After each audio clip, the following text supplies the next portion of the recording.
At least 10 people are dead, including 9 in Kentucky, after a powerful storm pummeled through the South over the weekend. You had heavy rain and flash flooding, which inundated roads and homes.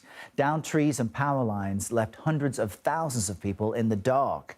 Meanwhile, a winter storm swept across the Midwest and Northeast. That caused thousands of flight delays and cancellations yesterday. And forecasters warn freezing temperatures will grip much of the country this week. CBS News national reporter Karen Hua joins me now from Bowling Green, Kentucky. Karen, what more do we know about the deaths in that state? The number seems unusually high.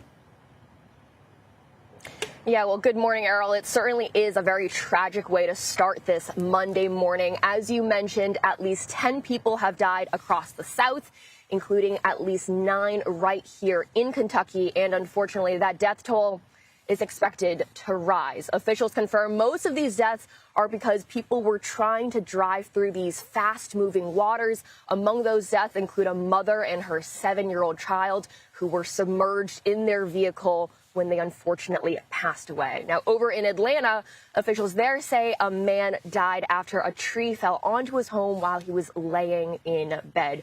Kentucky Governor Andy Beshear says this is one of the worst weather events to hit the state in about a decade, with nearly 1,000 rescues just in this weekend alone. At this hour, President Trump has since issued this emergency declaration to hopefully get the state some help. Errol? And as you report, we're seeing some of the stunning footage from those rescues. I'm wondering, it seems calm where you are. What is the weather situation like now?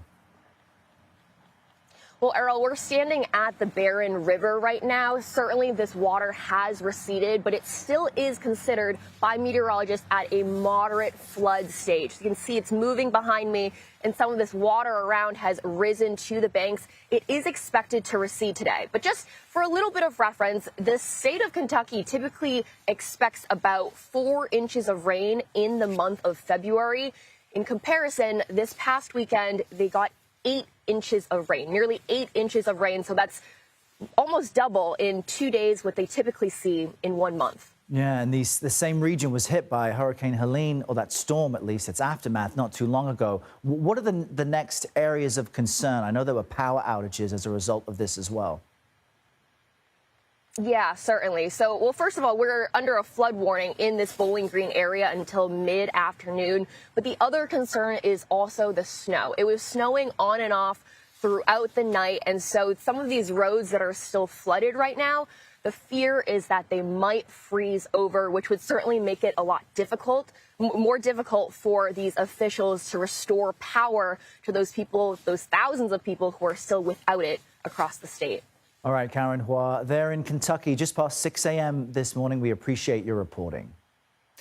President Trump approved a disaster declaration for Kentucky over the weekend, making federal funding available for those affected areas.